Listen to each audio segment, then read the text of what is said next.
गे आगे तोर भातरा गाड़ी डाल दे होगे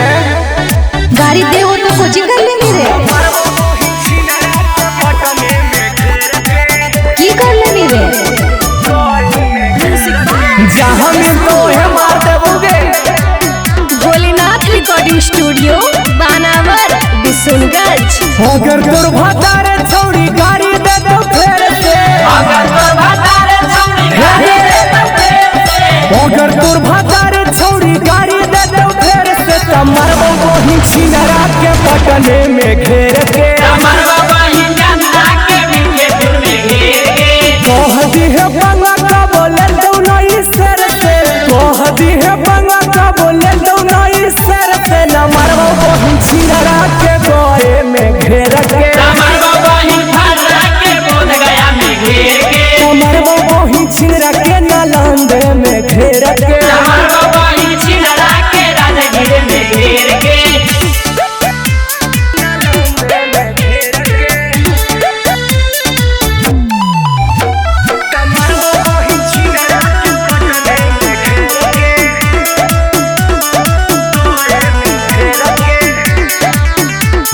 सुधरला बाबा के बेटा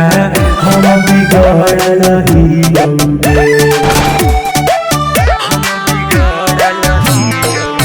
जब से गाई ही देखो हे पतरा ओरा पर पड़ल ही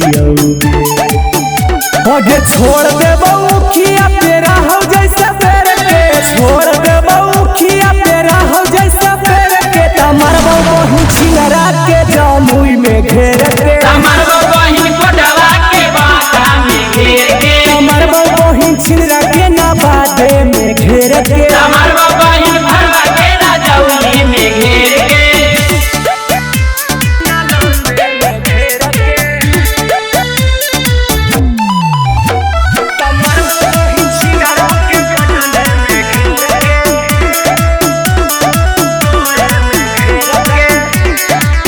जे जमीन कहू हो जे कांड कर देबो बड़ा कहा के पगली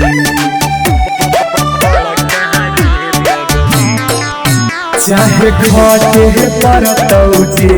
लबे सहबरसा के पगली जहिया सोनुआ रोहितवा पकड़ ले तो खा दे के लेटावा रोहितवा पकड़ ले तो खा दे के कमरबो वही छिनरा के सलामपुर में घेर के कमरबो वही पटवा के कंगर में घेर के कमरबो वही छिनरा के जहानाबाद में घेर के कमरबो वही छिनरा के फतवा में घेर के। भोलेनाथ रिकॉर्डिंग स्टूडियो बानावर बिशनगंज।